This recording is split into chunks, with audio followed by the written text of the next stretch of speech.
गणपति बप्पा मोरया, अगले वर्ष तू लवकर या, जल्दी आ। गणपति बप्पा के साथ आप सभी का स्वागत है आपके पसंदीदा यूट्यूब चैनल रिलीजियस साइंस में। आज हम बात करेंगे कि गणपति बप्पा को मूर्तिकार के यहाँ से हमें कैसे लेके आना चाहिए, गणपति जी को घर लाने से पहले हमें क्या क्या करना चाहिए। फिर बात करेंगे कि गणपति जी की स्थापना अथवा पूजा करने की शुभ मुहूर्त क्या है। उसके बाद ये भी जान लेंगे कि गणपति जी के स्थापना करने पर हमें किन बातों का विशेष ध्यान देना चाहिए।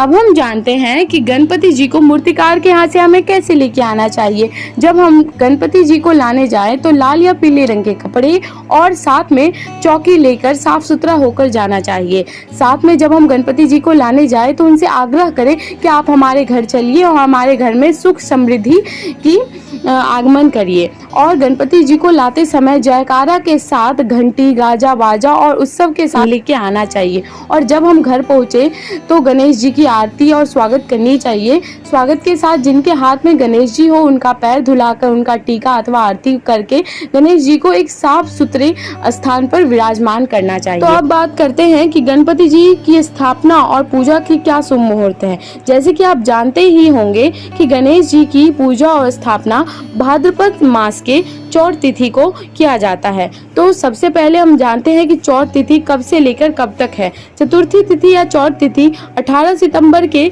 दोपहर 2:03 से शुरू होकर 19 सितंबर के दोपहर 1:39 तक रहेगा। जबकि मुहूर्त जो है गणेश जी की स्थापना अथवा पूजा करने की वह 19 सितंबर को सुबह 11:07 से शुरू होकर दोपहर 1:34 तक रहेगा। लेकिन क्योंकि 19 सितंबर का जो सूर्योदय होता है वो चौथ या चतुर्थी तिथि में होगी, इसके लिए गणेश जी की पूजा अथवा स्थापना 19 तारीख के सूर्यास्त तक किया जा सकता है। इस बात का चर्चा करेंगे कि गणपति जी को घर लाने पर हमें किन बातों का विशेष ध्यान देना चाहिए। तो पहला, गणेश जी की मूर्ति बैठी हुई और गणेश जी की सूंड आपके दाएं ओर और गणेश जी के बाएं ओर होना चाहिए।